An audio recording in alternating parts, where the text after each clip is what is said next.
Everyone. तो आज हम जो हैं क्रांतिकारी गतिविधियों के बारे में पढ़ने जा रहे हैं। जैसा कि हमने पिछली वीडियो में मॉन्टेग्यू चैमफोर्ड रिफॉर्म तक कंप्लीट किया था, अब हम क्रांतिकारी गतिविधियों के प्रथम चरण के बारे में पढ़ेंगे। तो क्रांतिकारी गतिविधियां दो चरणों में हुई थी। पहला चरण हुआ था स्वदेशी मूवमेंट के बाद और दूसरा असहयोग आंदोलन यानी कि 1920 के बाद हुआ था, जब असहयोग आंदोलन को वापस ले लिया गया था। तो हम यहाँ पे प्रथम चरण के बारे में पढ़ेंगे और इस वीडियो में हम इंडिया में जो जो क्रांतिकारी गतिविधियाँ उस समय चल रही थी भारत में, उनके बारे में पढ़ेंगे। तो पहला चरण जो है 1907 से 1917 के टाइम पीरियड के लिए होता है।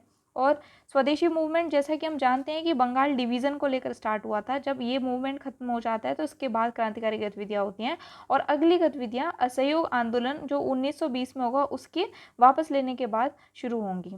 तो ये क्रांतिकारी गतिविधियाँ जो थीं, इनमें क्रांतिकारियों ने आयरलैंड से प्रेरणा ली थी। ये क्रांतिकारी जो थे, इन्हें ना तो उदारवादियों में इंटरेस्ट था ना ही अतिवादियों में। ये कौन थे? जो हम पिछली वीडियो में कंप्लीट कर चुके हैं, उदारवादी और अतिवादी के बारे में अच्छे से।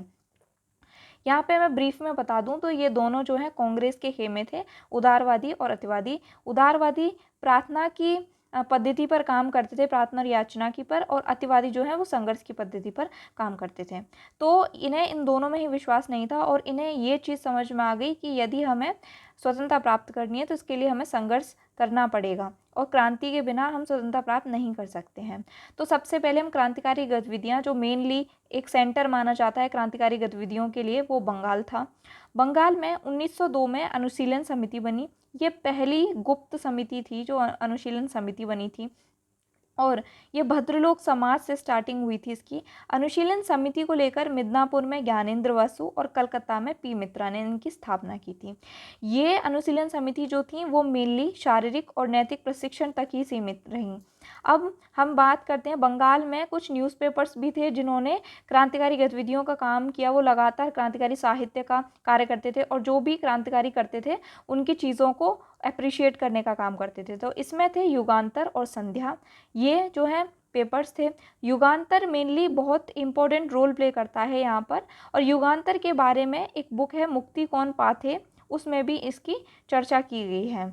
अब आगे हम देखते हैं क्या क्या और गतिविधियां हुई बंगाल में। तो बंगाल में कुछ क्रांतिकारी गतिविधियां इस प्रकार हैं, जिसमें 1907 में लेफ्टिनेंट फुलर की हत्या का प्रयास किया गया। 1907 में ही रेलवे ट्रैक को बम से उड़ाने का प्रयास किया गया।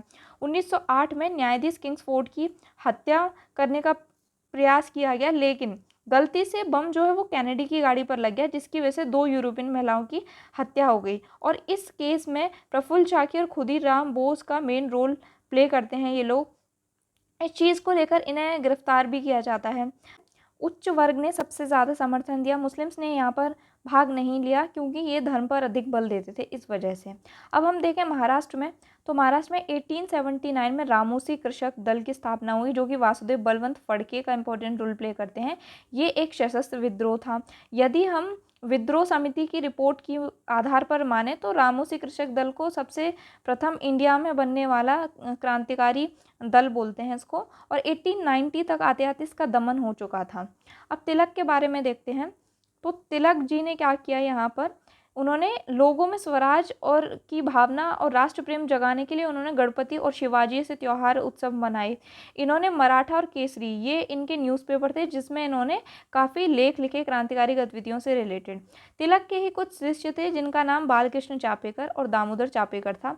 इन दोनों चापेकर बंधुओं ने 1897 में पुणे में जो प्लेग कमेटी थी उसके जो मेन थे रैंड और लेफ्टिनेंट एरेस्ट की हत्या कर दी थी इन दोनों ने। तो इस तरीके से ये चीज़ें जो है महाराष्ट्र में चल रही हैं। आगे जो है 1899 में मित्र मेला, ये एक गुप्त सभा थी, इसकी स्थापना हुई। ये और इसकी स्थापना दामोदर सावरकर और उनके भाई गणेश दामोदर सावरकर ने की थी।